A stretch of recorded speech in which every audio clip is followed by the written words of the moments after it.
ان شاء الله يكون شويه اقبال الواحد الى مصرفه ولا الواحد راه زق. السلام عليكم يا تلاميذ، اليوم الحصه راح تكون عن الفطريات النافعه والضاره. المهم قبل ما نبداو الدرس راح نقولكم كاع غدوه تجيبوا 50,000. بالنسبه لي راهم حاضرين معايا 50,000، ماذا بكم ما تجيبوها ليش صرفه؟ اوكي استاذه معليش. المهم نبداو على بركه الله، راكم كامل معايا. بسم الله. أستاذة بزاف 50,000 بزاف.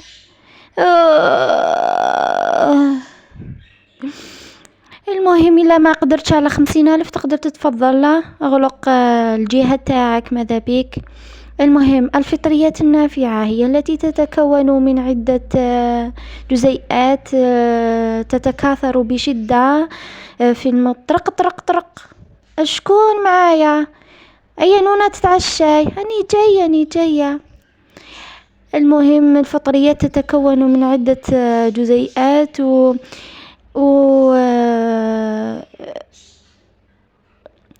هذا الحس يرحم باباكم؟ وشنو هذا الحس؟ وشنو هذا الحس؟ انا نقرا ولا رانا ناكلو؟ هيا اللي راهو ياكل يتفضل. ماشي انا استاذه، ماشي انا.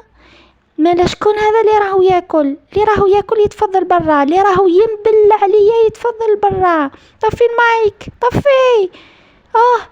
جيت نقري ولا جيت نلعب؟ انا نسمع للدكة تاعكم. جيت نقري استاذه. ماشي انا، بالك العاليه. ماشي انا. وينك تشوفي فياني ناكل؟ انا كليت مقبل. تحصلوا في الواحد هو عيان وزيدي يقرب الدراهم. ايه استاذه. حيقرب الدراهم ويعاير فيك. ماشي هكذا، ماشي هكا يا تلاميذ. لا ماشي هكا. كيف هذا؟ وش بيها الأستاذة تاعك يا بنتي تعيط عليكم؟ أنا رايحة يما صح من بعد. المهم هيا نكملوا، يلا نكملوا الدرس تاعنا. بالنسبة للفطريات النافعة تتكون من عدة فطريات التي تتكون في الجسم في الباطن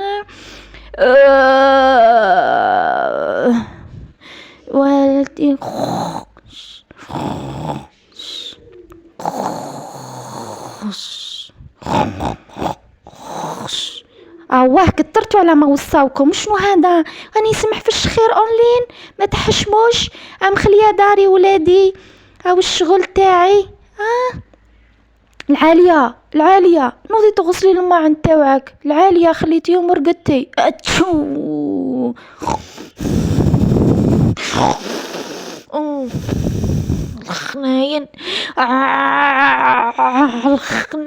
الخناين في وجهي والله متحشموا. غدوة نعاقبكم والدرس راهو خلاص فهمتوا. شوفوا وين تقراو وما كاش الدرس يا روح، وغدوة يطيح ونعاقبكم. والشاطر فيكم يجيب فيه 1/20.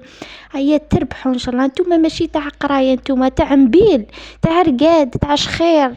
والله غير يتعبوا والله العظيم. هيا خلينا منهم. خلوني نروح نزهى شويه. بزاف عليا انايا بزاف والله العظيم. ما كفاش الشهريه ما تكفينيش وزيدي عيوني. خلوني نزهى.